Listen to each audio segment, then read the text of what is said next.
مرج البحرين يلتقيان بينهما برزخ لا يبغيان فبأي آلاء ربكما تكذبان يخرج منهما اللؤلؤ والمرجان فبأي آلاء ربكما تكذبان وله الجوار المنشآت في البحر كالأعلام فبأي آلاء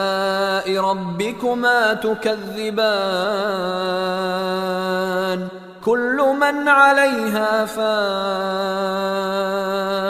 ويبقى وجه ربك ذو الجلال والإكرام